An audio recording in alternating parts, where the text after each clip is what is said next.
36তম সূরা, কোরআনুল কারীমের একটি অর্থবহ তাৎপর্যমণ্ডিত সূরা, সূরা হামিমা সিজদা। সূরা হামিমা সিজদা সেই সূরা 30 নম্বর আয়াত থেকে আল্লাহ যদি তৌফিক দেয় 35 পর্যন্ত যাবার চেষ্টা করব, তবে 30 নম্বর আয়াতকে প্রাধান্য দিয়ে আমি কোরআন হাদিস সুন্নাহর আলোকে মুফাসসিরদের বর্ণনাকে প্রাধান্য দিয়ে বর্তমান প্রেক্ষাপটকে সামনে রেখে বাস্তবতা নিরিখে কিছু কথা তুলে ধরার চেষ্টা করব ইনশাআল্লাহ। ইমানদার ভাইয়েরা, মুমিন মুমিনা ভাই বোনেরা, নিঃসন্দেহে আমরা যারা মুসলমান দাবিদার, যারা নিজেদেরকে মুমিন মুমিনা দাবি করি, আমাদের জন্য আল্লাহ সুবহানাহু ওয়া তাআলা উসওয়ায়ে হাসানা হিসেবে শ্রেষ্ঠ পয়গম্বর, শ্রেষ্ঠ নবী, শ্রেষ্ঠ রাসূল আমাদেরকে উপহার দিলেন। আমরা তার উম্মত হতে পেরেছি। সাইয়্যিদুল মুরসালিন, সাইয়্যিদুল আম্বিয়া, বিশ্বনবী মহানবী মুহাম্মদুর রাসূলুল্লাহ সাল্লাল্লাহু আলাইহি ওয়াসাল্লামকে মানবতার হেদায়েত নিশ্চিত করার জন্য আল্লাহ সুবহানাহু ওয়া তাআলা প্রেরণ করলেন। তিনি নবুয়ত প্রাপ্ত হওয়ার পরে যখন ইলমুল ওয়াহির সেই নির্দেশনা নাযিল শুরু হয়ে গেল, হেরা গুহায় ধ্যানমগ্ন থাকা অবস্থায় সূরা আলাকের প্রথম 5টি আয়াত কারিমা নাযিল হয়ে গেল।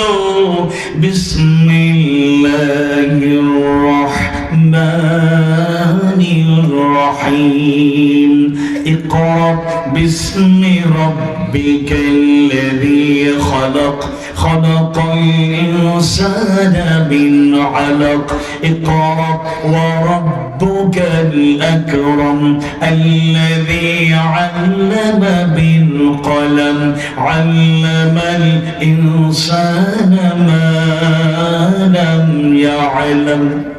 ইলমুল ওয়াহির ধারাবাহিকতা শুরু হয়ে গেল। আল্লাহর ফয়সালাতে সাইয়্যিদুল মুরসালিন, আমাদের প্রিয় নবী, আল্লাহর প্রিয় হাবিব মুহাম্মদুর রাসূলুল্লাহ সাল্লাল্লাহু আলাইহি ওয়াসাল্লাম গোপনে গোপনে 3টা বছর দাওয়াত দিলেন, মানুষদেরকে নীরবে নিভৃতে ডাকলেন। আবার আল্লাহর ফয়সালা যখন চলে আসলো, ওয়া আযির আশিরাতাকাল আকরাবিন, এবার প্রকাশ্যে দাওয়াত শুরু হয়ে গেল। নিঃসন্দেহে কারো অজানা নয়, প্রকাশ্যে দাওয়াত শুরু হওয়ার পরে হিজরতের আগ পর্যন্ত 10টা বছর অত্যন্ত কঠিন সময় অতিক্রান্ত হয়েছে। তাইফে আল্লাহ রাসূলের রক্ত ঝরেছে, কঠিন সময় সাহাবায়ে কেরামকে পার করতে হয়েছে। এরকম কঠিন সময়ে নির্যাতন চালানো হয়, নিপীড়ন চালানো হয়, বিভিন্ন ভাবে বাধাগ্রস্ত চেষ্টা করা হয়। আবার পাশাপাশি ওই সময়ও কিছু ওয়েলউইশার, কিছু সুধী শুভাকাঙ্ক্ষী সেজে তারা কৌশল অবলম্বন করলো। তাদের থিঙ্ক ট্যাঙ্ক বুদ্ধিজীবীরা পরামর্শ দিল, মুহাম্মদ এমন এক জীবন আদর্শ উপস্থাপন করছে, এমন এক দাওয়াত দিচ্ছে, নির্যাতন করো থামানো যায় না, আঘাত করো থামানো যায় না। আবু জেহেলরা সবাই মিলে মিটিং করলো, মিটিং করে একটা সুন্দর প্রস্তাব রেডি করলো, এমন লোভনীয় প্রস্তাব। এবার যদি মুহাম্মদকে এটা ভালো করে উপস্থাপন করা যায়, আর যদি এটা মেনে নেয়, তাহলে সেও বেঁচে গেল, আমরাও বেঁচে গেলাম, আমাদের জীবন আদর্শ ঠিক থাকলো, আর সমাজের মধ্যে কোনো বিভেদ থাকলো না। এবার সবাই মিলে পরামর্শ করে বলল, দায়িত্বটা কাকে দেওয়া যায়, প্রস্তাব নিয়ে কে যাবে। সম্পর্কে আল্লাহ রাসূলের চাচা ছিলেন উতবা বিন রাবিআ। উতবা বিন রাবিআকে দায়িত্ব দেয়া হলো, যাও তোমার ভাতিজার কাছে একটা লোভনীয় প্রস্তাব রেডি করা হয়েছে, সেই প্রস্তাবটা পেশ করো। যদি একটা প্রস্তাব মেনে নেয়, তাহলে তো আমাদের স্বার্থ সিদ্ধি হয়ে যাবে, আমরা যেটা চাচ্ছি সেটা তখন গ্রহণযোগ্য হয়ে যাবে, আল্লাহর গোলামীর দাওয়াত বন্ধ হয়ে যাবে। নতুন যে দিন, যে জীবন আদর্শের দাওয়াত মানুষের হৃদয়ে মনে জায়গা করে নিচ্ছে, ঝাঁকে ঝাঁকে দলে দলে তাদের দলে লোকেরা চলে যাচ্ছে, এটা বন্ধ হয়ে যাবে। উতবা বিন রাবিআ আল্লাহ রাসূলের কাছে আসলেন, ভাতিজা আমার জরুরি কথা ছিল। আল্লাহ রাসূল বললেন, চাচা যান বলুন। একে একে প্রস্তাব শুরু হলো। এমন এক দাওয়াত দিচ্ছ, আপন লোকগুলো পর হয়ে যাচ্ছে, কাছের মানুষগুলো দূরে সরে যাচ্ছে। কি প্রয়োজন বলো? যদি টাকা পয়সা অর্থবিত্তের প্রয়োজন হয় তাও বলতে পারো, আরবের সবচেয়ে বড় ধনী তোমাকে বানায় দেব। ক্ষমতা প্রতিপত্তি যদি দরকার হয়, নেতৃত্ব যদি চাও, তাহলে শীর্ষ নেতা বানিয়ে দেব। কিংবা কোন সুন্দরী রমণী যদি তোমার পছন্দ হয়, বলতে পারো আরবের সবচেয়ে সুন্দরী রমণীর সাথে তোমার বিয়ের ব্যবস্থা করে দেব। প্রস্তাবগুলো যখন দেয়া শুরু হলো, শেষ হয়ে গেল, কথা যখন শেষ হয়ে গেল, এবার আল্লাহ রাসূল উতবা বিন রাবিয়াকে, চাচা জানকে প্রশ্ন করলেন, চাচা জান কথা শেষ হয়েছে কিনা? তিনি বললেন কথা শেষ হয়ে গিয়েছে। তুমি কি প্রস্তাব মানবে? কোনটা বড় প্রয়োজন বলো, সবগুলা দরকার হলে দিয়ে দেব। এরপর তোমার যে দাওয়াত, তোমার যে মিশনার ভিশন, এটা বন্ধ করে দাও। আল্লাহ রাসূল এবার বললেন, চাচা যান আপনি তো জানেন আল্লাহ রাসূলের সেই ভাষ্যটা আমাদের জানা, যা দিতে বলা হয়েছে এগুলো তো দেয়া যাবে। এমনকি এক হাতে সূর্য আর এক হাতে যদি চন্দ্র এনে দেওয়া হয়, আল্লাহ রাসূল পরিষ্কার করে জানিয়ে দিয়েছিলেন, এরপরও এক মুহূর্তের জন্য আল্লাহর গোলামীর দাওয়াত বন্ধ হবে না। সুবহানাল্লাহ। যখন প্রস্তাব শেষ হয়ে গেল, আল্লাহ রাসূল আবার চাচা জানকে বললেন, জবাব জানতে চান জানুন, অপেক্ষা করুন। সূরা হামিমা সাজদা শুরু থেকে শেষ পর্যন্ত তেলাওয়াত করে শোনায় দিলেন। আউযু বিল্লাহি মিনাশ শাইতানির রাজীম। আয়াতের ধারাবাহিকতায় সেই আয়াতটাও 30 নম্বর আয়াতে কারিমা অনন্য সুন্দর জবাব পাওয়া যায়। আল্লাহ সুবহানাহু ওয়া তাআলা কত সুন্দর করে প্রকৃত আল্লাহর বান্দার বান্দি যারা হয়ে যায়, মুমিন মুমিনা যারা হয়ে যায়, আল্লাহর গোলাম যারা হয়ে যায়, তাদের ঈমানটা কেমন থাকে, কিভাবে তারা ঈমানটাকে গ্রহণ করে তার নমুনা পেশ করেন। ইন্নাল্লাযীনা ক্বালু, নিশ্চয়ই যারা বলে, ঘোষণা দেয়, রব্বুনাল্লাহ, আল্লাহ আমাদের রব। কষ্ট করে আওয়াজ বাড়িয়ে বলুন তো আমাদের রব কে? আওয়াজ বাড়িয়ে বলুন, রব কে? আল্লাহ আমার রব, এই রবি আমার সব। আল্লাহ আমার রব, এই রবি আমার সব। দমে দমে তনু মনি তারি অনুভব। দমে দমে তনু মনি তারি অনুভব। আল্লাহ আমার রব, এই রবি আমার সব। তোমার দুনিয়াতে আমি যেদিকে তাকাই, অথই নিয়ামতে ডুবে আছি সবাই। তোমার দুনিয়াতে আমি যেদিকে তাকাই, অথই নিয়ামতে ডুবে আছি সবাই। পাখালির গানে শুনি তসবিহ কলরা, তসবিহ কলরা। আল্লাহ আমার রব, এই রবি আমার সব। আল্লাহ আমার রব, এই রবি আমার সব। আমাদের রব কে? ইন্নাল্লাযীনা ক্বালু, নিশ্চয়ই যারা বলে, ঘোষণা দেয়, রব্বুনাল্লাহ, আল্লাহ আমাদের রব, সুম্মাস্তাকামু, অতঃপর অটল বিচল থাকে, তাতানাজ্জালু আলাইহিমুল মালাইকা, তাদের কাছে ফেরেশতা নাজিল হয়ে যান আর জানায় দেন, আল্লাহ তাখাফু, তোমরা ভয় করো না, ভয়ের কোনো কারণ নাই। ওয়ালা তাহজানু, চিন্তা করো না, চিন্তার কোনো কারণ নাই। ওয়াবশিরু বিল জান্নাতিল্লাতী কুনতুম তুআদুন, আর সেই জান্নাতের সুসংবাদ শুনে খুশি হয়ে যাও, যার ওয়াদা তোমাদের সাথে করা হয়েছে। আল্লাহু আকবার। যারা প্রকৃত ইমানদার হয়ে যায়, প্রকৃত ইমানদার যারা হয়ে যায়, সুম্মাস্তাকামু, এরা শুধু মুখে বলে না আল্লাহ আমাদের রব, বাস্তবে আল্লাহকে সেভাবে গ্রহণ করে, বাস্তবে সেভাবে গ্রহণ করে।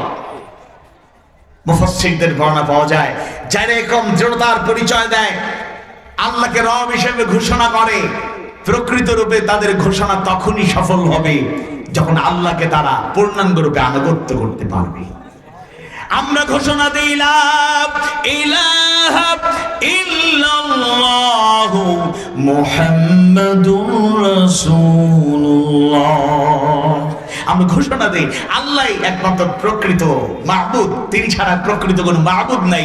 মুহাম্মদ সাল্লাল্লাহু আলাইহি ওয়াসাল্লাম রাসূল, এটার উপর অবিচল থাকা, দৃঢ় আস্থা রাখা, আল্লাহর আনুগত্যের বাহিরে না যাওয়া। আল্লাহ যা আদেশ করেছেন কমপ্লিটলি সেই আদেশকে মেনে চলা, আল্লাহ যা নিষেধ করেছেন তার থেকে দূরে থাকা, রাসূল যা বলেছেন করেছেন সম্মতি দিয়েছেন এর সাথে মুসলমান মুমিন মুমিনাদের সম্পর্ক থাকবে। আল্লাহ রাসূল যা বলেন নাই করেন নাই এর সাথে কোনো মুমিন মুমিনা কোনো সম্পর্ক নেই। আমরা বলি আমরা ঈমানদার। কেমন ঈমানদার? এমন ঈমানদার আমরা হয়েছি খুব সস্তা ঈমান বিক্রি করি, খুব সস্তা ঈমানের পথ থেকে সরে যাই। কিন্তু যারা আল্লাহর প্রকৃত গোলাম হয়ে যাবে, যারা আল্লাহকে রব হিসেবে গ্রহণ করবে, রব অর্থ প্রতিপালক, রব অর্থ রিজিক দাতা, রব অর্থ বিধানদাতা, আইনদাতা, পূর্ণাঙ্গ রূপে নিয়ন্ত্রণকারী, যারা আল্লাহকে রব মেনে নেবে তারা জীবনের কঠিন কালেও অন্যদিকে তাকানোর কোন সুযোগ, আওয়াজ বাড়ি কোন সুযোগ নাই। আমরা কষ্ট নিবেন না, আমরা তো বলি আমরা ঈমানদার। এমন ঈমানদার ইচ্ছা করে নামাজ ছেড়ে দেই, এমন ঈমানদার হক আদায় করে রোজা রাখি না, এমন ঈমানদার হজ ফরজ হয়েছে হজ করার ব্যাপারে গাফলতি করি, এমন ঈমানদার নিয়মিত যাকাত দেই না, এমন ঈমানদার কথায় কথায় মিথ্যা বলি, এমন ঈমানদার কথায় কথায় ওয়াদা ভঙ্গ করি, এমন ঈমানদার আমানত রক্ষণাবেক্ষণ করতে পারি না, এমন ঈমানদার জবান থেকে ভালো কথা বের হয় না, গালমন্দ বের হয়। রাসূল শিখিয়েছেন, জানিয়ে গিয়েছেন আয়াতুল মুনাফিক সালাসুন, মুনাফিকের আলামত হলো তিনটি। ইদা হাদাসা কাযাবা, যখন কথা বলে মিথ্যা বলে, ওয়া ইদা ওয়া'দা আখলাফা, যখন ওয়াদা করে ওয়াদা ভঙ্গ করে, ওয়া ইদা তুমিনা খাদা, আর আমানত রাখলে খেয়ানত করে। অন্য হাদিসে আল্লাহ রাসূল বলেছেন মুনাফিকের আলামত হলো চারটি। কয়টি? কথা বলেন না সবাই। এই তিনটা ঠিক আছে, আর একটা হলো ওয়া ইদা খাসামা ফাজারা, যখন ঝগড়া লেগে যায় গালি দেয়, অশ্লীল বাক্য বিনিময় করে। নাটোরে অন্তত পক্ষে এরকম কোন লোক নাই, আছে নলডাঙ্গায় নাই, তাইলে অন্তত পিপরুলে নাই। আহা, তাহলে আমি মুমিন, আমার জবানে অশ্লীল হয় কেমনে? আমার মুখ থেকে গালি বের হয় কেমনে? আমি মুমিন, আমি মুমিনা, কেন গালি বের হবে?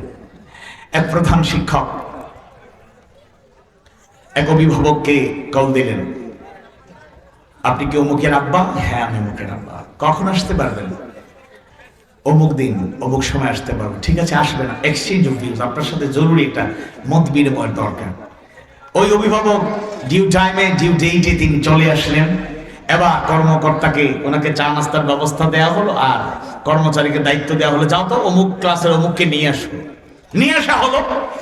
এবার প্রধান শিক্ষক অভিভাবকের সামনে ছেলেকে প্রশ্ন করছেন, ছাত্রকে প্রশ্ন করছেন, তুমি গালি শিখেছো কোত্থেকে বলো?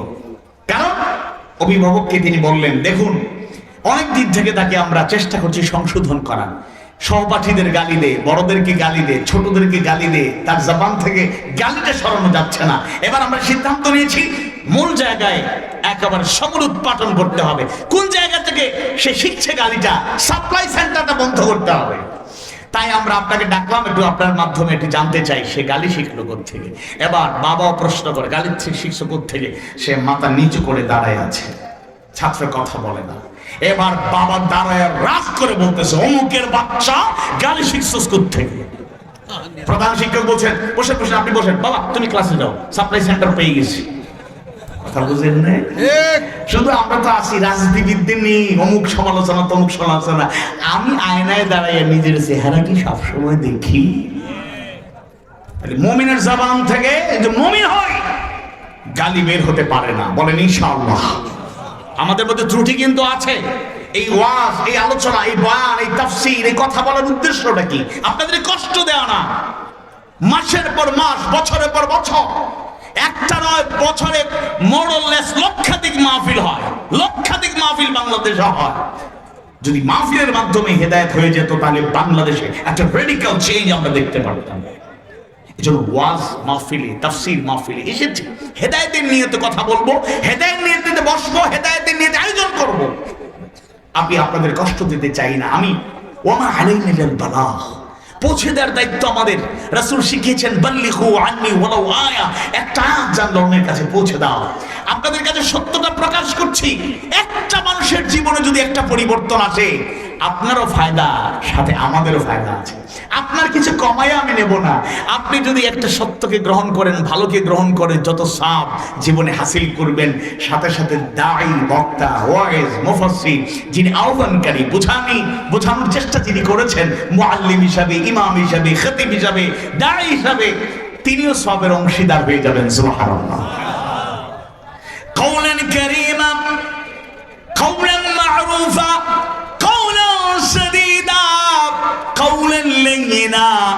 জবান থেকে যদি কথা বের হয়, সম্মানসূচক কথা বের হবে, সুন্দর উত্তম কথা বের হবে, সত্য কথা বের হবে, নরম নরম সুন্দর কথা বের হবে। জবানে মুমিনের গালি থাকতে পারে না। মা বোনেরাও তো আশা করি আছে কম না। মা বোনেরা মনে গালিগালাজ করেন না নাকি? কথা বলে কাউকে। আমি আবার বলছি, মা বোনেরা ভুল বুঝবেন না। আমরা এসেছি আপনাদের জীবনে কিছুটা পরিবর্তন যদি অল্প করে হয়, সেটাই দায়ীদের সার্থকতা। তাহলে মুমিন কেউ হলে তার জবান থেকে গালি বের হতে পারে? কেউ কথা বলে না। বের হতে পারে? বের হবে না ইনশাআল্লাহ। একটু কষ্ট করবেন, জবানটাকে, জিহ্বাটাকে একটা নিয়ন্ত্রণ করার চেষ্টা করবেন। আমাদের জবান নিয়ন্ত্রিত থাকে না, যাহা মন চায় তাই বলিয়া বেড়াই। প্রত্যেকটা কথা, প্রত্যেকটা আচরণের জবাব কিন্তু একদিন আল্লাহর কাছে দিতে হবে। আল্লাহর কাছে দিতে হবে। এই সেন্স যেন আমাদের মধ্যে গ্রো করে। ফামান ইয়ামাল মিসকাল যাররাতিন খায়রান ইয়ারা ওয়া মান ইয়ামাল মিসকাল যাররাতিন শাররান ইয়ারা। ক্ষুদ্রাতি ক্ষুদ্র পরিমাণ ভালো কাজ করলেও দেখার ব্যবস্থা রয়েছে, ক্ষুদ্রাতি ক্ষুদ্র পরিমাণ মন্দ কাজ করলেও সেদিনে সেটা প্রকাশিত হয়ে যাবে। লোকে অনেক কাজ করেছেন, সেটাও প্রকাশিত হয়েছে, উন্মোচিত হয়ে যাবে। তাইলে নিজেরা যদি মুমিন দাবি করি, এই সিদ্ধান্ত নেব জবান থেকে যেন গালি বের না হয়, অশ্লীল কোন বাক্য যেন জবান থেকে বের না হয়। আর যদি মুনাফিক না হতে চাই, সত্য কথা বলবো, মিথ্যার সাথে মুমিন মুমিনাদের কোনো সম্পর্ক নাই। ইয়া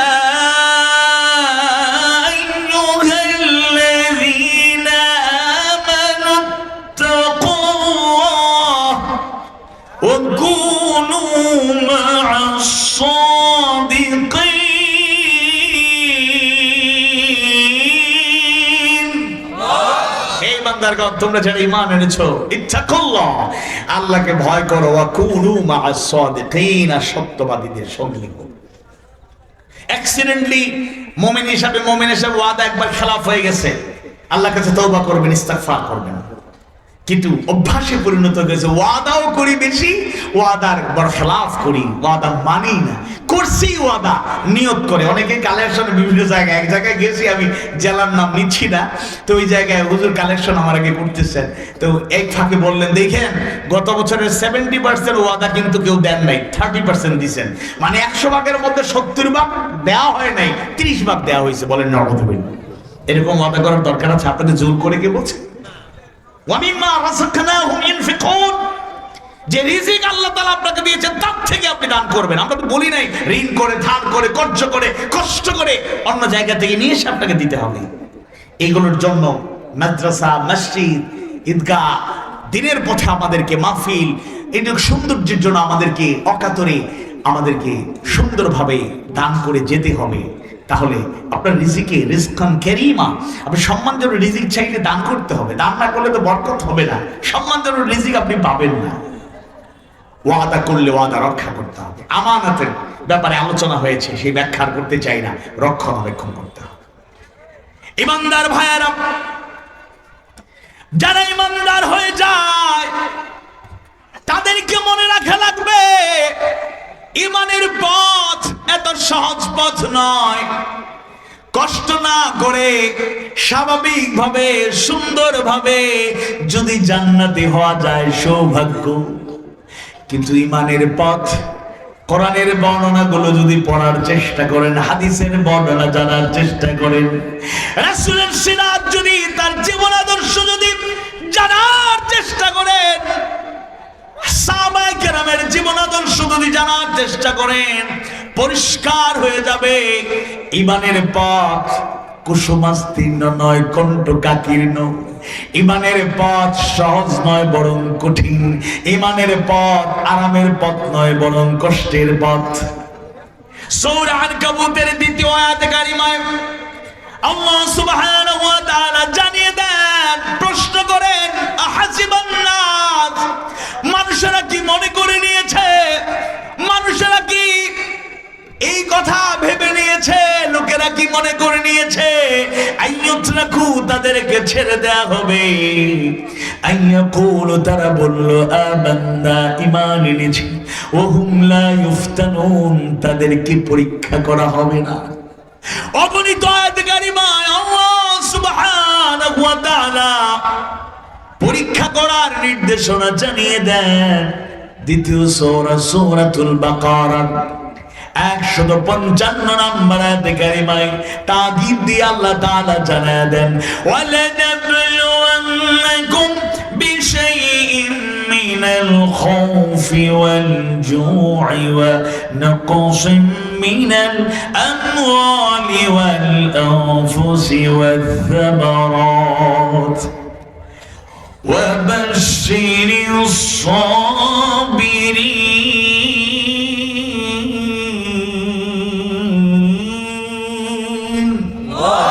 আমি অবশ্যই তোমাদেরকে পরীক্ষা করব। কি দিয়ে পরীক্ষা করব? খৌফ, ভয় ভীতি দিয়ে পরীক্ষা করব। ওয়াল জু', ক্ষুধার যন্ত্রণা ভাব অনটন দিয়ে পরীক্ষা করব। ওয়া নাকসিম মিনাল আমওয়ালি ওয়াল আনফুস, জানমালের ক্ষতি দিয়ে পরীক্ষা করব। ওয়া থামারাত, ফসলাদি নষ্ট হবে, ব্যবসায় লোকসান হবে, এ দিয়ে পরীক্ষা করব। ওয়া বাশশিরিস সাবিরিন, আর হে নবী, পরীক্ষাগুলো আসার পরও যারা ধৈর্য ধারণ করে তাদের সুসংবাদ জানিয়ে দাও। সুবহানাল্লাহ। 5 আগস্ট সহজেই বিপ্লব আসে নাই, জয় আসে নাই, সফলতা আসে নাই, ভয়কে জয় করতে হয়েছে। শহীদ আবু সাঈদ হাত সম্প্রসারিত করে বুক পেতে দিয়ে বলেছে, শহীদ মুগ্ধরা বুক পেতে দিয়ে বলেছে, ওয়াসিম আকরামরা বুক পেতে দিয়ে বলেছে, যত বড় গুলি করো, জীবন দেব, এরপর জালিমের পতনের আগ পর্যন্ত ঘর থেকে বের হয়েছি, রাজপথ ছেড়ে দেব না। এই ডিটারমিনেশন ছিল, এই কনফিডেন্স ছিল, এই দৃঢ় প্রত্যয় ছিল, ভয়কে জয় করেছিল। আজকে গোটা দুনিয়ায় পরিসংখ্যান কি বলে? মানুষের সংখ্যা প্রায় 802 কোটি মানুষ পৃথিবীতে বসবাস করে। তার মধ্যে 1/4, 4/1 প্রায় 200 কোটি মুসলমান দুনিয়াতে বসবাস করে, বলেন আলহামদুলিল্লাহ। কিন্তু দুঃখজনক হলো সত্য, 200 কোটি মুসলমান থাকার পরও আপনাদেরকে যদি প্রশ্ন করি, এই পৃথিবীতে সবচেয়ে অবহেলিত, নিগৃহীত, নির্যাতিত, বঞ্চিত, দুর্বল জাতি কোনটি? আপনারা বলেন তো। মুসলিম জাতি। কোন জাতি? এটা কপাল আমাদের, দুর্ভাগ্য। তাদেরকে দোষ দিয়ে লাভ নাই। শুধু যারা আমাদের বিরুদ্ধাচরণ করে আমরা তাদেরকে দোষারোপ করতে পারি, বড় বড় বক্তৃতা করতে পারি, কিন্তু আত্মপর্যালোচনা করলে দেখা যাবে মৌলিকভাবে আমাদের ত্রুটি আছে। এর মধ্যে অন্যতম 2টা ত্রুটি। এক, ইন্নানি মিনাল মুসলিমিন,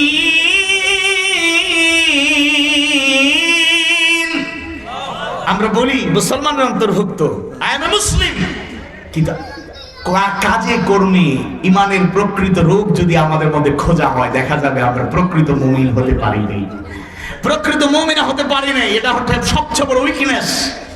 আর একটা বড় দুর্বলতা হলো আমাদের মধ্যে ঐক্য নাই, বিভেদ, হিংসা প্রতিহিংসা চতুর্দিকে ছড়িয়ে পড়ছে। ইয়াকুবুল হাসাদ, রাসূল বলেন সাবধান, হিংসা থেকে দূরে থাকো। ফাইনাল হাসাদা ইয়াকুলুল হাসানাত, কেননা হিংসা তোমার আমলে সালেহ ভালো কাজগুলো খেয়ে ফেলছে। খেয়ে ফেলে, কামা তাকুলুন নারুল হাতাব, আগুন যেভাবে কাঠকে খেয়ে ফেলে ভস্মীভূত করে। আমাদের মধ্যে ঐক্য নাই। ওয়াল্লাহি আল্লাহর কসম করে বলি, গোটা দুনিয়াতে 200 কোটি মুসলমান সংখ্যা, কোয়ান্টিটি বিবেচনার দরকার নাই। মোরলেস 20 কোটি মুসলমান যদি কথার কাজে মুসলমান হয়ে যায়, আমরা যদি বুনিয়ান উম্মাহ সুজের মতো এক কাতারে দাঁড়িয়ে যাই, পৃথিবীর কোন শক্তি মুসলমানদের নির্যাতন করা দূরের কথা, আঘাত করা দূরের কথা, আমাদেরকে নিষ্পেষণ চালানো দূরের কথা, আমাদের দিকে চোখ তুলে তাকানোর দুঃসাহস কারো হবে না। মা বোনেরা শুনুন, মা বোনেরা তারা বেশি সুখী। তারা বলছেন আমরা ঘরে থাকবো, ঘর সামলাবো আর জান্নাতে চলে যাব। ইমানের পথ এত সহজ নয়। ইতিহাস থেকে, কোরআন হাদিস সুন্নাহ থেকে বাস্তবতা জানতে হবে। আল্লাহ তাআলা ইমানদারদের উদাহরণ দিয়েছেন, তাও একজন মহিয়সী নারীকে দিয়ে। 66 নম্বর সূরা তাহরিমের 11 নম্বর আয়াত কারিমায় আল্লাহ সুবহানাহু ওয়া তাআলা জানিয়ে দেন, وَضَرَبَ اللَّهُ مَثَلًا لِلَّذِينَ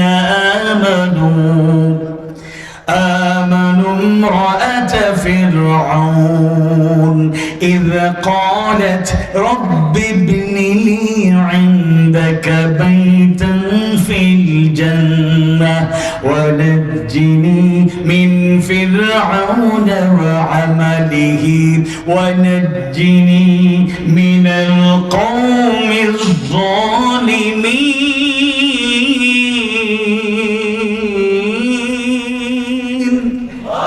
সবাই পড়ি আমিন, আওয়াজ বাড়িয়ে পড়ি আমিন। আল্লাহ তাআলা বলছেন, আর যারা ঈমান আনে তাদের জন্য আল্লাহ ফেরাউনের স্ত্রীর উদাহরণ, হযরত আসিয়ার উদাহরণ পেশ করেন। যখন সে বলেছিল, হে আমার রব, আপনার কাছে আমার জন্য জান্নাতে একটি বাড়ি নির্মাণ করুন, আপনার নিকটে আমার জন্য জান্নাতে একটি বাড়ি নির্মাণ করুন এবং আমাকে ফেরাউন এবং তার কর্ম থেকে মুক্তি দিন, নাজাত দিন, এবং আমাকে নাজাত দিন জালেম সম্প্রদায় থেকে। পৃথিবীর ইতিহাসের অন্যতম ক্ষমতাধর কাফির সরদার শুধু নয়, রাজা ধীরাজ নয়, এত অহমিকা তার ছিল, এত ক্ষমতার অপব্যবহার করেছে। তার নাম ফিরাউন, যে বলেছিল আনা রব্বুকুমুল আ'লা, আমি তোমাদের বড় রব। নাউযু বিল্লাহ। আল্লাহ ছাড়া কেউ রব হতে পারে? বর্তমান পৃথিবীর ক্ষমতাধররা কেউ নিজেকে গড দাবি করে না, কেউ নিজেকে ক্রিয়েটেড দাবি করে না, কেউ নিজেকে রব দাবি করে না, কিন্তু ফেরাউন বলেছিল আনা রব্বুকুমুল আ'লা, আমি তোমাদের বড় রব। যারাই আল্লাহর গোলামি গ্রহণ করত তাদের উপর কিরকম নির্যাতন এসেছিল আপনারা জানেন। এক পর্যায়ে ফেরাউন যখন জানলো তার স্ত্রী আসিয়া আল্লাহর গোলামি গ্রহণ করেছে, আল্লাহর দাসত্ব গ্রহণ করেছে, সিজদা করে কাকে? আল্লাহকে। ফেরাউন মেনে নিতে পারলো না, বোঝানোর চেষ্টা করলো, আসিয়াকে বোঝানোর চেষ্টা করলো, তুমি আমার প্রিয়, তোমার স্ত্রী, তুমি আল্লাহকে ভুলে যাও, তার দাসত্ব ছেড়ে দাও, তার সিজদা ছেড়ে দাও, আমাকে সিজদা করো, আমার আনুগত্য করো, আমাকে রব হিসাবে গ্রহণ করো। আসিয়া কি মেনে নিয়েছিলেন? আসিয়া ঈমানের পথে অবিচল থাকেন। ফেরাউন তাকে দুনিয়া থেকে বিদায় করার সিদ্ধান্ত নিয়ে নেয়। অনেক বোঝানোর চেষ্টা করে, আসিয়া এতদিনের সংসার, এতদিনের এত মায়া, এত মমতা, এত ভালোবাসা সহজেই ভুলে যেও না। আল্লাহর গোলামি ছেড়ে দাও, আল্লাহর আনুগত্য ছেড়ে দাও, আল্লাহকে সিজদা করা ছেড়ে দাও, আমার আনুগত্য করো, আমার গোলামি করো, আমাকে সিজদা করো, তোমার প্রতি আমার ভালোবাসার কোনো কমতি থাকবে না। কিন্তু আসিয়া জানায় দেন, জেনে বুঝি আমি আল্লাহর গোলামি গ্রহণ করে নিয়েছি, জীবনের যে কোনো কিছু ত্যাগ করব, হাসি মুখে জীবনটাও দিতে প্রস্তুত। সত্য সুন্দর আসল সেই আল্লাহর গোলামিকে কখনোই ছেড়ে দিতে পারি না। এবার আসিয়াকেও নির্যাতন শুরু করে দিল। হযরত আসিয়াকে হাত পা বেঁধে তার হাতের তালুতে লোহার পেরেক ঠুকে দিল, হাতের তালুতে লোহা দিয়ে পেরেক ঠুকে দিল, পায়ের তালুতে লোহার পেরেক দিয়ে ঠুকে দিল। লোহার পেরেক ঠুকে দেওয়ার কারণে হাত দিয়ে ফিনকি দিয়ে রক্ত বেরোয়, পা দিয়ে ফিনকি দিয়ে রক্ত বেরোয়। আসিয়াকে প্রশ্ন করে, আসিয়া এখনো কি আল্লাহকে ভুলতে পারবে না? এখনো কি আল্লাহর গোলামি ছেড়ে দেবে না?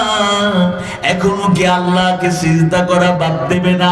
আমার গোলামি গ্রহণ করে আমার আনুগত্য স্বীকার করে নাও, আমাকে সিজদা করো, তোমাকে আর শাস্তি দেব না। আসিয়াকে ভয় দেখানোর জন্য তার সামনে হত্যা করা হলো। আরেকজন মুমিনা আল্লাহর বান্দির কুল থেকে নিষ্পাপ একটা মাসুম বাচ্চাকে কেড়ে নিয়ে আসা হলো। শাস্তি দেওয়ার জন্য বড় কড়াইয়ের মধ্যে তেল উত্তপ্ত করেছে আসিয়াকে ভয় দেখানোর জন্য আর তাদেরকে ঈমান থেকে সরানোর জন্য। ওই কুলের শিশুটাকে উত্তপ্ত তেলের উপরে ছুঁড়ে মেরেছে। তেলের মধ্যে পড়ার কারণে মুহূর্তেই ফ্রাই হয়ে গেল, জ্বলে পড়ে ছাই হয়ে গেল। ভয় দেখানোর চেষ্টা করলো, বললো আসিয়া এখনো সময় আছে, এর থেকে ভয়াবহ পরিণতি হবে। কিন্তু আসিয়া আল্লাহর প্রতি এত ভালোবাসা, এত গোলামি, এত সুন্দরভাবে তার সুদৃঢ় ঈমানের পরিচয় দিলেন, একটা বারের জন্য ঈমান হারা হয়ে যান নাই। ফেরাউন এবার ঘোষণা দিল, আসিয়া শুধু দুনিয়ার থেকে বিদায় করব না, আসিয়া শুনে রাখো, জনসাধারণকে ডাকবো, সবার সামনে তোমাকে উলঙ্গ করে শাস্তি দিয়ে দিয়ে দুনিয়া থেকে বিদায় করব। ফেরাউন আর তার দল বলের নির্যাতন তিনি সবরের সাথে মোকাবেলা করেছে, অধৈর্য হয়ে যান নাই, ঈমান হারা হয়ে যান নাই। কিন্তু উলঙ্গ করার সেই কথা শোনার পরে লজ্জা পেয়ে গেলেন। এবার আল্লাহর কাছে একটা ফরিয়াদ করলেন, দোয়া করলেন, যে দোয়াটা আল্লাহর কাছে এত প্রিয় হয়ে গেল, গ্রহণযোগ্য হয়ে গেল। সূরা তাহরিমের 11 নম্বর আয়াতে কারিমায় আল্লাহ তাআলা রেখে দিলেন যেন কিয়ামত পর্যন্ত উম্মতে মুহাম্মদী ঈমানের শিক্ষা তার থেকে গ্রহণ করতে পারে। সুবহানাল্লাহ। আসিয়া যখন দেখলেন একদিকে লজ্জার একটা আহ্বান, উলঙ্গ করার হাতছানি, অন্যদিকে তাকে নির্মম পাশবিক কায়দায় নির্যাতন চালিয়ে বিদায় করা হবে, আসিয়া আল্লাহর কাছে দোয়া করলেন, রব্বি বিনিলি ইনদাকা বাইতান ফিল জান্নাহ। দুনিয়ার কাউকে আসিয়া ডাকেন নাই, বললেন হে আমার রব, হে আমার প্রতিপালক, হে আমার আল্লাহ, জান্নাতে আপনার নিকটে, জান্নাতে আমার জন্য একটা ঘর নির্মাণ করুন। সুবহানাল্লাহ। আল্লাহর সাথে ভালোবাসা, আন্তরিকতা থাকলে কেমন সুন্দর সেই দোয়া। তিনি বললেন, হে আমার রব, তোমার নিকটে জান্নাতে আমার জন্য একটা ঘর নির্মাণ করো। আল্লাহ তাআলা বুঝলেন আবার আসিয়ার কষ্ট হচ্ছে, ফেরেশতাদের ডাকলেন, আমার ফেরেশতারা, এত কষ্ট হচ্ছে আমার আসিয়ার, ঈমানের মধ্যে থাকতে গিয়া যেই ত্যাগের নজরানা পেশ করলো, এক মুহূর্তের জন্য ঈমান হারা হয়ে যায় না। আমার ফেরেশতারা, আমার আসিয়ার চোখের সামনে জান্নাত তুলে ধরো, জান্নাতের সৌন্দর্য তার চোখের সামনে তুলে ধরো। ফেরেশতারা হযরত আসিয়ার চোখের সামনে জান্নাতের সৌন্দর্য তুলে ধরলেন। ওরা নির্যাতন চালায়, তাকে দুনিয়া থেকে বিদায় করছে।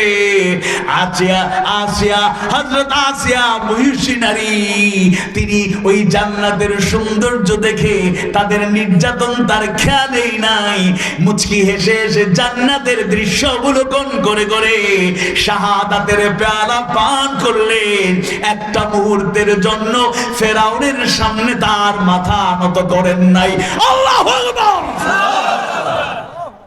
একজন মহিলা, মহিষী নারী কঠিন এই সময়ে ঈমান হারা হয়ে যান নাই। আর আমরা তো কথায় কথায় ঈমান বিক্রি করি, সস্তা ঈমান বিক্রি করি। জালেমদের রোশানলে পড়ে আলেম নামধারী লোকেরাও ঈমান বিক্রি করেছে নাকি করে নাই? এক পিএইচডি হোল্ডার, ডক্টর, ইসলাম স্কলার দাবিদার, আলেম হিসাবে কাউকে ছোট করছে না, অনেক বেশি ইলম আছে, কিন্তু ইলমের ঠেলায় তিনি বললেন, আপনি যেন তো নেত্রী নন, আপনি তো একজন জান্নাতি নারী। আপাকে বললেন, আপনি তো জান্নাতি নারী। আহা, কওমি অঙ্গনের মানুষেরা গোটা দেশে দিন প্রচারের অতুলনীয় অসাধারণ ভূমিকা পালন করেছেন, এখনো করে যাচ্ছেন। মাদ্রাসা, মক্তব, মসজিদ, মিম্বর, গোটা দেশেই দিনের প্রচারে তারা অনন্য ভূমিকা পালন করছেন। কিন্তু কওমি অঙ্গনকে কলঙ্কিত করলেন একজন ব্যক্তি। এক মহাসমাবেশে নিজ থেকে ঘোষণা দিয়ে দিলেন, আপনি জাতির শুধু মা না, আপনি কওমি জননী। নৌকা চড়ার স্বপ্নে বিভোর ছিলেন, যদিও ভালো করে চড়তে পারেন।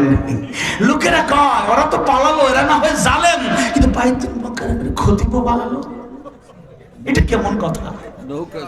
আল উলামা ওয়ারাসাতুল আম্বিয়া, আল উলামা ওয়ারাসাতুল আম্বিয়া।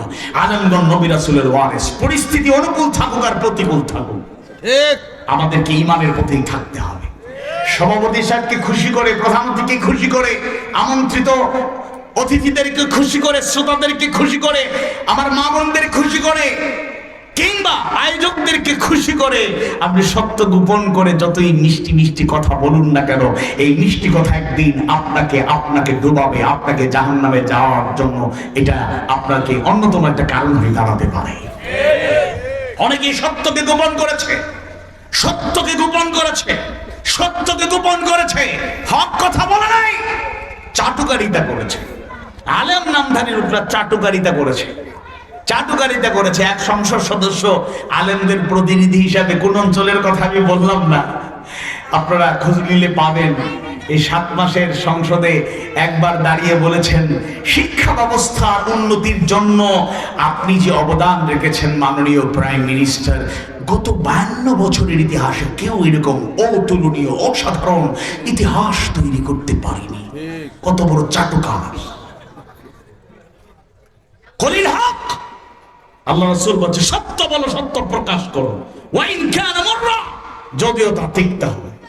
বাঘের জাতি বাঘের গর্জন ছেড়ে দিয়ে যেদিন থেকে বিড়ালের মতো মিউ মিউ করতে শিখেছে, সিংহের গর্জন ছেড়ে দিয়ে বানরের মতো এলোমেলো ভাবে চলতে শুরু করেছে, সেদিন থেকেই জাতির ঘাড়ে জুলুমের সেই কালো আঘাত আর বেড়ে গিয়েছে। জেগে উঠতে হবে, ইমানের চেতনায় উজ্জীবিত হতে হবে। আমাকে দাও সেই ইমান, আল্লাহ মেহেরবান, যে ইমান ফাঁসির মঞ্চে অসংকোচে গায়ে জীবনের গান। বলে না আমিন? আওয়াজ বাড়িয়ে বলো না আমিন? নাকি এখনো ভয় পাচ্ছে? এখনো ভয় আছে? ভয়কে জয় করতে হবে। আল্লাহ রহম করুন, আল্লাহ রহম করুন, আল্লাহ রহম করুন। সামনে আরো চ্যালেঞ্জ আসতে পারে, আবার ইমান বিক্রি করার চিন্তা করেন না, হক পথে থাকবেন। হ্যাঁ, মাঝে মধ্যে কৌশল অবলম্বন করবেন, কিন্তু কৌশলের নামে পেছনের দরজা দিয়ে পালানোর চেষ্টা করবেন না। মা বোনেরা শুনুন, পুরুষের মতো আপনাকে একেবারে রাজপথে নেমে গিয়া দিনের দাওয়াত আর ইকামতে দিনের কাজ করতে হবে, ওইরকম পুরুষদের মতো এটা বলছি না, কিন্তু আপনার আঙিনায় আপনার পর্দা মেনটেন করে আপনার দায়িত্ব পালন করার পাশাপাশি দিনের পথে ইমানের দায়িত্ব পালন করার জন্য আপনাদেরকেও ভূমিকা পালন করতে হবে। আল্লাহ তাআলা বোঝার তৌফিক দিন, বলুন আমিন। ইমানদার ভাইয়েরা, মুমিন মুমিনা ভাই বোনেরা, সূরা হামিম সিজদার 31 নম্বর আয়াতে কারিমায় আল্লাহ সুবহানাহু ওয়া তাআলা আবার জানায় দেন, নাহনু আউলিয়াউকুম ফিল হায়াতিদ দুনিয়া ওয়া ফিল আখিরাহ ওয়া লাকুম ফিহা মা তাশতাহি আনফুসুকুম ওয়া লাকুম ফিহা মা তাদউন। আমরা দুনিয়ার জীবনে তোমাদের বন্ধু এবং আখিরাতেও বন্ধু। সেখানে তোমাদের জন্য থাকবে যা তোমাদের মন চাইবে, এবং সেখানে তোমাদের জন্য আরো থাকবে যা তোমরা দাবি করবে। সুবহানাল্লাহ। যদি ইমানের পথে এভাবে থাকতে পারি, তাহলে ফেরেশতারা জানায়া দেন, আমরা তোমাদের বন্ধু দুনিয়াতেও ছিলাম, আখিরাতেও থাকবো। আর সেই জান্নাতে যখন যাবে তখন তোমার মন চাইবে যা তা পেয়ে যাবে। আর নতুন কোনো দাবি থাকলেও সেটা পূরণ করবেন তিনি কে? যেমন সূরা হামিম সিজদার 32 নম্বর আয়াতে কারিমা আল্লাহ জানায়া দেন, নুজুলাম মিন গফুরির রহিম।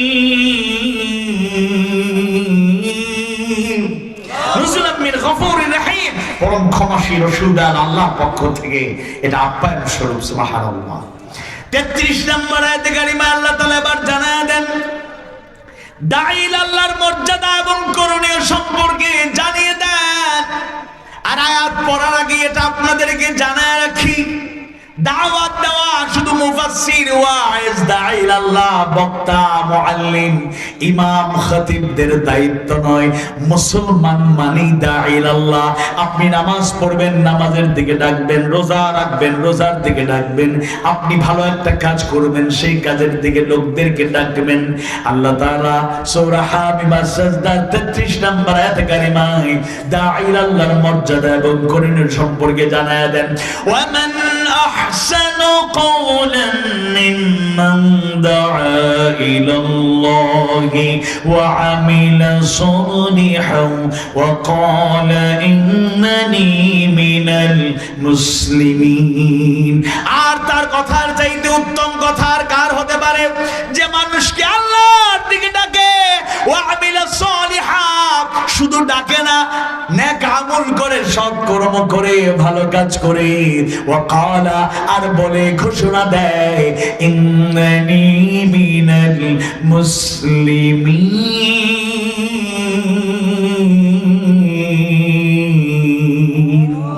নিশ্চয়ই আমি মুসলমানের অন্তর্ভুক্ত। তাহলে আমাদেরকে ডাকতেও হবে, আবার আমল করতে হবে।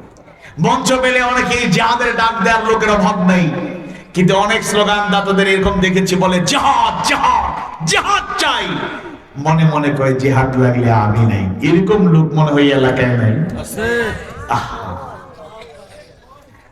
এমনকি দুঃখজনক হলো সত্য, ময়দানে যারা বড় বড় কথা আমরা বলি, আমাদের মধ্যে অনেক লোক আছে বাস্তব জীবনে জিহাদের সৌন্দর্যের মধ্যে কাজে তাদেরকে খুঁজে পাওয়া যায় না।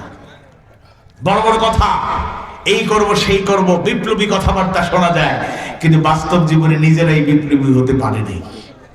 আল্লাহ তাআলা তাদের ব্যাপারে জানিয়ে দিচ্ছেন, শুধু তাদের ব্যাপারে না, সকল মানুষ মুসলমানদের ব্যাপারে যারা বড় বড় কথা বলে কিন্তু কথার আলোকে কাজ করে না, তাদেরকে সতর্ক করে দিয়ে বলছেন, ইয়া আইয়ুহাল্লাযীনা আমানু লিমা তাকুলুনা মা লা তাফআলুন।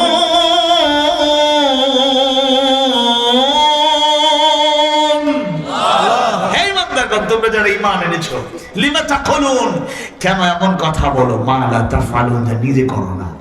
এজন্য যারা আল্লাহর দিকে ডাকবো, নামাজের দিকে ডাকবো, রোজার দিকে ডাকবো, সত্য সুন্দরের দিকে ডাকবো, নিজের জীবনেও সেটার বাস্তবায়ন করব, আমলে সালেহ করব।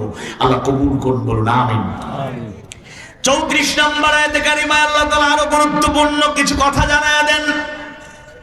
হামিমা সিজদা 34 নম্বর আয়াতে কারিমায় আল্লাহ সুবহানাহু ওয়া তাআলা জানিয়ে দেন, ওয়ালা তাস্তাউইল হাসানাতু ওয়ালাস সাইয়্যা ইদফা বিল্লাতী হিয়া আহসান فإذا الذي بينك وبينه عداوة كأنه ولي حميم।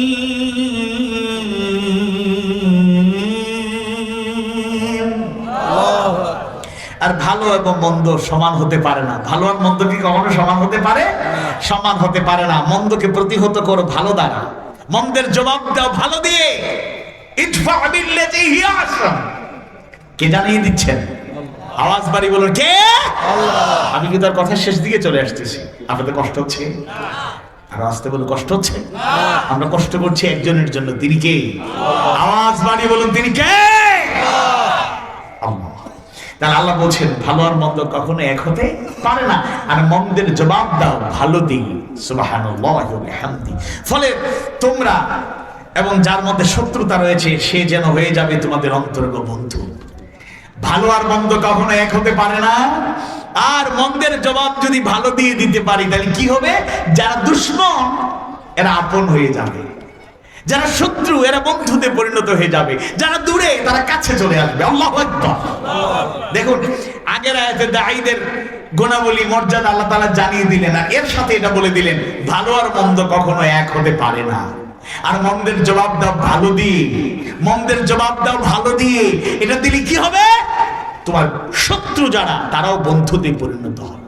আমরা আবার যাদেরকে ধরি বিরুদ্ধাচরণ করি একেবারে তাদের 14 গোষ্ঠী উদ্ধার করি, কিন্তু আমরা এটা বুঝি না যে তাদের মধ্য থেকেও ইসলামের অগ্রপথিক হয়তো কেউ লুকিয়ে আছে। ওমর রাদিয়াল্লাহু আনহু তিনি তো বিরোধিতাই করেছেন, এমনকি রাসূলকে দুনিয়ার থেকে বিদায় করার মতো, তার মাথাকে দ্বিখণ্ডিত করার মতো দুঃসাহস নিয়ে তরবারি উঁচু করে রওনা হয়েছিলেন, নাউযুবিল্লাহ। কিন্তু মাঝপথে তাকে হেদায়েতের আলোয় আলোকিত করলেন যিনি, তিনি কে? আল্লাহ। খাব্বাব বিন আরাত রাদিয়াল্লাহু আনহু বলেন, আমার আপনার পরিবর্তন দেখে মনে হচ্ছে আল্লাহ রাসূলের দোয়া কবুল হয়ে গিয়েছে। সুবহানাল্লাহ। কারণ আল্লাহ রাসূলকে দোয়া করতে শুনেছি, দুইজনের নাম ধরে আল্লাহ দোয়া করেছেন, আল্লাহ রাসূল দোয়া করেছেন আল্লাহর কাছে দুইজনের নাম ধরে। একজন হলেন যাকে আমরা আবু জাহেল বলি, আসলে তার নাম ছিল আবুল হাকাম, আবুল হাকাম বিন হিশাম। সে জাগতিক দিক থেকে পণ্ডিত, প্রজ্ঞাবান, জ্ঞানীর পিতা। আমরা কোরআনের জ্ঞান না থাকার কারণে তার নাম হয়ে গেছে, ট্যাগ লেগে গেছে, সে হলো মূর্খের পিতা, জাহেলের পিতা। আল্লাহ রাসূল দুইজনের নাম ধরে দোয়া করলেন, কারণ প্রতিকূলতার মাঝে প্রকাশ্যে দাওয়াত শুরু করতে গেলে কিছু বীর পুরুষের প্রয়োজন, সাহসী সৈনিকের প্রয়োজন, ভালো লিডারশিপ প্রয়োজন, যোগ্য নেতার দরকার, সাহসী নেতার দরকার। আল্লাহ রাসূল দুজনের নাম ধরে দোয়া করলেন, আল্লাহ যাকে পছন্দ অন্তত একজনকে ইসলামের জন্য কবুল করে নাও। একজন আবুল হাকাম বিন হিশাম, আর একজন ওমর ইবনুল খাত্তাব রাদিয়াল্লাহু আনহু। আল্লাহ তাআলা ওমরকে কবুল করলেন। দেখুন ওমরকে কবুল করলেন আল্লাহ সুবহানাহু ওয়া তাআলা। রাসূল যার ব্যাপারে মন্তব্য করলেন, আরে খাতামুন নবিয়্যিন, আমি নবীদের শেষ নবী, আমার পরে কেউ নবী হওয়ার আর কোনো সুযোগ নাই। আমার পরে যদি নবী হওয়ার সুযোগ থাকতো আমার ওমর নবী হয়ে যেত। সুবহানাল্লাহ। অর্ধেক পৃথিবীর রাষ্ট্রনায়ক ছিলেন ওমর ইবনুল খাত্তাব রাদিয়াল্লাহু আনহু। তাইলে সবাইকে দূরে ঠেলে দিলে হবে? দোয়া করে কাছে নিয়ে টেনে আনতে হবে। হ্যাঁ, তবে এর মানে এটা বোঝাচ্ছি না ওই যারা লুকিয়েছে, আড়ালে আবডালে আছে, তাদের সবাইকে কাছে নিয়ে এসে বুকে আলিঙ্গন করবেন। অবশ্যই নিরপরাধ কোন ব্যক্তির উপর একটা ফুলের টোকাও দেওয়া যাবে না। চট্টগ্রামে তরুণ আইনজীবী, দিনের পথের একজন পথিক সাইফুল ইসলাম আলিফ ভাইকে শহীদ করা হলো, নির্মমভাবে পৃথিবী থেকে বিদায় করা হয়েছে। আপনারা অবশ্যই হয়তো জেনেছেন, যার চেহারাটা এত বিকৃত করা হয়েছে, কোন জায়গায় ছবি ভিডিও পাবেন না। পিঠের একটা অংশ আপনারা আঘাতের চিহ্ন দেখেছেন, তার চেহারাটা প্রকাশ করা হয় নাই। তার আব্বাকে, পরিবারের সদস্যদেরকে তার চেহারা দেখতে দেওয়া হয় নাই। এত মারাত্মকভাবে নির্মম পাশবিক কায়দায় নির্যাতন করে তার চেহারাটা বিকৃত করে দেওয়া হয়েছে। চট্টগ্রামের ওই জায়গাকে বলা হয় বীর চট্টগ্রাম। আপনারাও বিপ্লবী, চট্টগ্রামের মানুষও একটা বিপ্লবী। তো তারা চাইলে, তাও লোহাগাড়া সাতকানিয়ার সন্তান, কৃতি সন্তান, চাইলে অনেক কিছু হয়ে যেতে পারত। তারাও চেয়েছিল একটা হত্যাকাণ্ড হলে পাল্টা তারা মারবে আর মেইল করবে, ফোন করবে, ভিডিও কলে। আর হাসিনা আপাতত কাছেই আছে, বলবে দাদা আমি আসতেছি জরুরি, পায়ে সালাম কইরা প্রয়োজনে ভক্তি দিয়া বলবে তাড়াতাড়ি দেশ বাঁচাও, তাড়াতাড়ি দখল কর। মানে তারা একটা সিম্পেথি গ্রো করার চেষ্টা করেছিল, কিন্তু ঠান্ডা মাথায় সবাই ধৈর্যের পরিচয় দিয়েছে।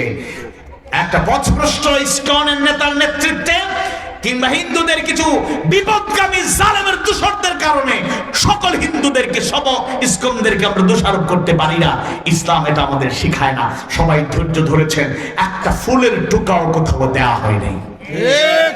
যেখানে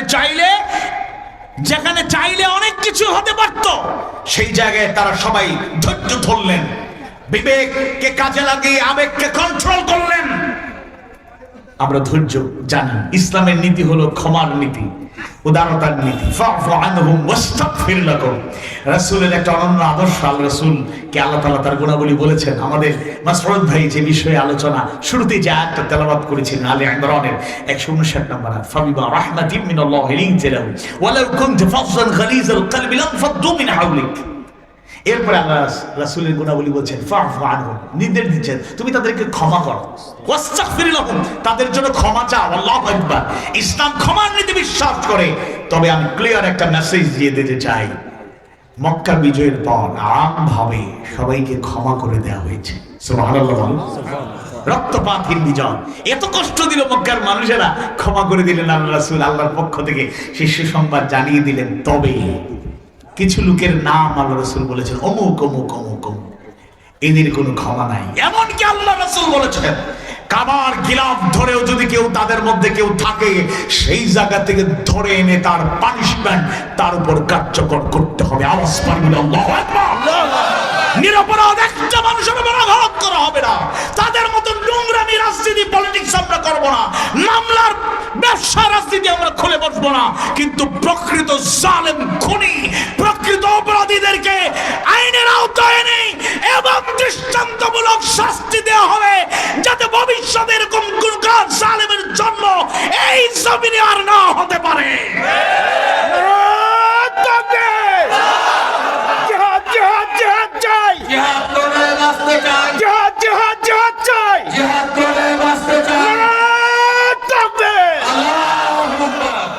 সর্বশেষ 41তম সূরা, সূরা হামিমাস সাজদার 35 নম্বর আয়াত কারিমায় আল্লাহ সুবহানাহু ওয়া তাআলা জানায় দেন, ওয়া মা ইউলাক্কাহা ইল্লাল্লাযীনা সাবারু ওয়া মা ইউলাক্কাহা ইল্লা যু হায্জিন আযীম।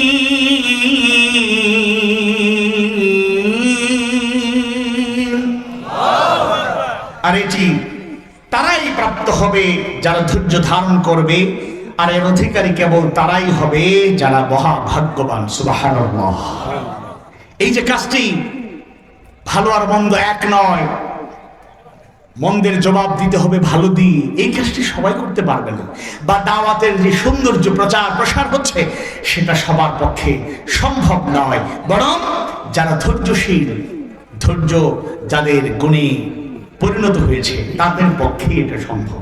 তাই আমি আহ্বান জানাবো, আমাদের একটা দুর্বলতা হলো আমরা ধৈর্য ধারণ করতে পারি না। যেমন আমি যত জায়গায় যাই চেষ্টা করি অনেকে দাওয়াত দেওয়ার, আপনারা দাওয়াত দিয়ে নাটোরে আপনাদেরকে আমাকে নিয়ে এসেছেন, আপনাদেরও সুযোগ থাকলে সিলেটে দাওয়াত থাকলো ইনশাআল্লাহ। আল্লাহ তাআলা বলতে জমিনে ভ্রমণ করো। আপনি সিলেটে চলে গেলেন, ওই নিয়তে যাবেন না, আপনি সিলেটে ভ্রমণের নিয়তে গেলেন, সৌন্দর্য দেখলেন, আলহামদুলিল্লাহ ভালো লাগবে। সিলেটে যাওয়ার পরে বললেন আর সিলেটে চলে এসেছি, শাহজালাল রহমতুল্লাহ আলাইহির কবরটা কোথায়? এই তো এতটুকু কাছে, বেশি দূরে না। গেলেন জিয়ারত করলেন সুন্নাত। শাহবান রহমতুল্লাহর কবরটা কোথায়? গেলেন 12-14 কিলোমিটার দূরে, গিয়ে জিয়ারত করে আসলে সুন্নত, কোনো সমস্যা নাই, ভালো কাজ। কিন্তু অনেক লোক আছে সেই কবরগুলোতে গিয়ে শিরিক করে, সিজদা দেয়। নাউযুবিল্লাহ। সিজদা করব যাকে, তিনি কে? আওয়াজ বাড়িয়ে বলুন কে? সাহায্য চাইবো কার কাছে? অনেক মা বোনেরা সন্তান হয় না, যান ওলিদের কবরের পাশে গিয়ে বলেন বাবা সন্তান নাই, সন্তান দাও। নাউযুবিল্লাহ। ইন্নাশ শিরকা লাযুলমুন আযীম। শিরক হচ্ছে সবচেয়ে বড় জুলুম। সব গুনার ক্ষমা আছে, শিরকের ক্ষমা নাই। আল্লাহর কাছে সাহায্য চাইবেন। আপনি চাচ্ছেন বাবার কাছে, ওলির কাছে, দোয়া একে অপরের কাছে আমরা চাইবো, কিন্তু মৃত মানুষের কাছে আমরা দোয়া চাইবো না, দোয়া তাদের কাছে করবো না।